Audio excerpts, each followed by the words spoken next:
What are the sources regarding Christianity? And some of you might be even asking, Nabeel, why should I even believe Jesus is real? Why should I ever even believe that he's a man who existed? The first thing I'm going to start off by telling you is that it is incontrovertible according to the historical principles of investigation that a man named Jesus existed in the first century.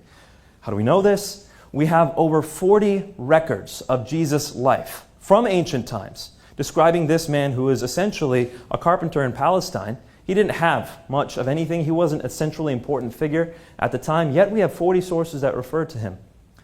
You know who the emperor was at Jesus' time? Someone shout it out. Tiberius. Good. Tiberius was the emperor of Rome at that time. Now, this is a man who obviously we should have a lot written about. We can expect tons and tons of records about this man, can't we? The historical records contain Tiberius' name by 10 different individuals. That's it. 10 for Tiberius, the emperor of Rome, 40 for Jesus.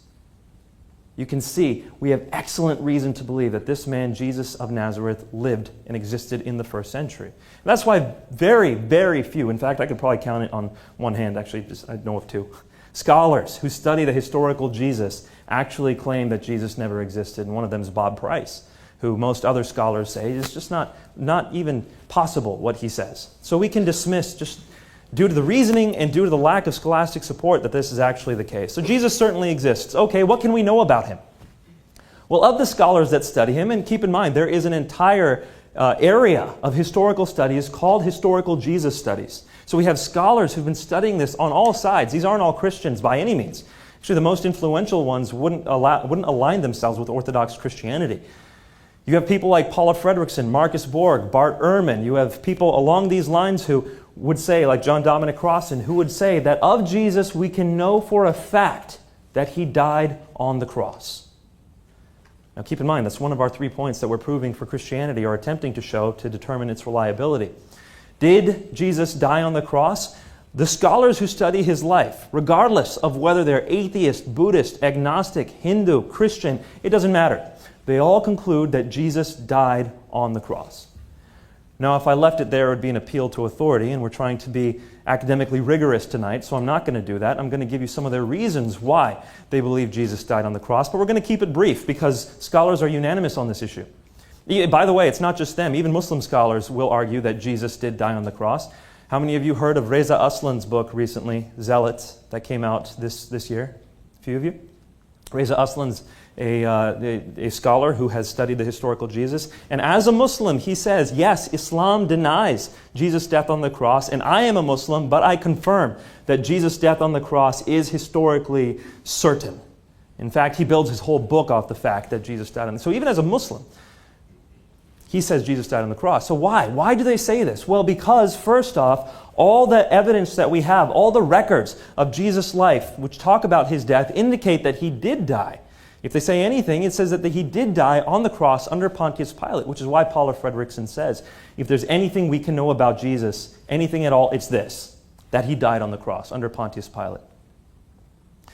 If you go away from Christian records, you go to Jewish records like Josephus, we can also see in the first century that non-Christians are saying Jesus died on the cross. We go to Gentile scholars, they are also agreeing that Jesus died on the cross. And in fact, we also have some of them saying that these people believe he is risen from the dead. We'll get to that in just a moment. So we have excellent reason to believe Jesus died on the cross because all the records point to that.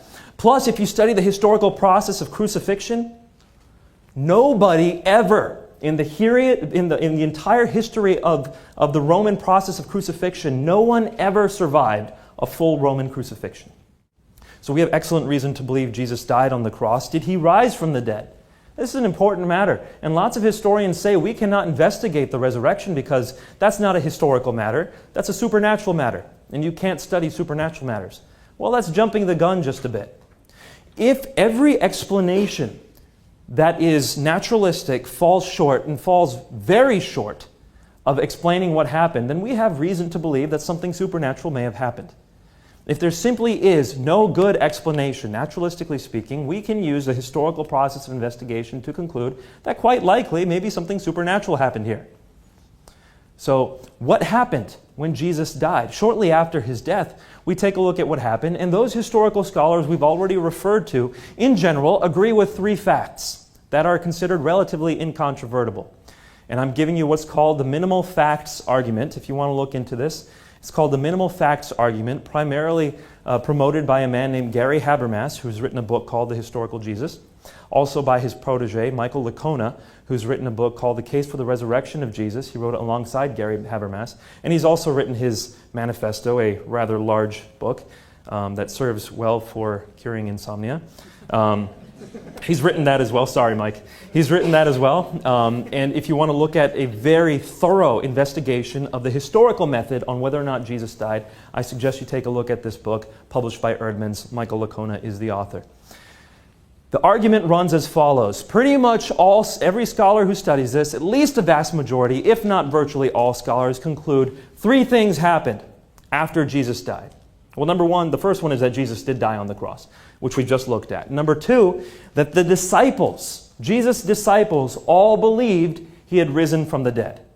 So, the disciples truly believed that Jesus had risen from the dead, and according to most historical Jesus scholarship, Christianity wouldn't have gotten off the ground if it weren't for that fact. Fact number three. Fact number one was Jesus died on the cross. Fact number two, the disciples truly believed he had risen from the dead. Fact number three, people who were enemies of Jesus, or not his disciples, also believed he had risen from the dead. Now, who are we talking about? We're talking specifically about two people, James, the brother of Jesus, and Paul, or Saul of Tarsus, as it were. James, the brother of Jesus, did not follow Jesus during his lifetime. We see in the book of Mark that Jesus' family comes up and says to people around Jesus that he is out of his mind, basically, that he's crazy, which is what leads Jesus to say, "Who is my mother and brother and sister?" It's those who do the will of God. So Jesus' family is not on his side. It wasn't until after the resurrection, or supposedly the resurrection, when all of a sudden the disciple James becomes the brother of Jesus, James, becomes a leader of the Christian church. And also Saul of Tarsus. Who is this Saul guy?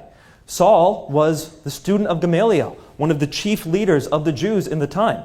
This man was primed and groomed to be a leader of Jews, a leader of Pharisees. He was going to have all kinds of power in the temple. He already had all kinds of power because he was able to deliver people to prison. He was given special permission to hunt Christians down. Yet this man was willing to go to his death over and over and over again for something. For what? He claims it was because he has seen the risen Jesus. The earliest records of Jesus' resurrection say that 500 people saw him risen at the same time.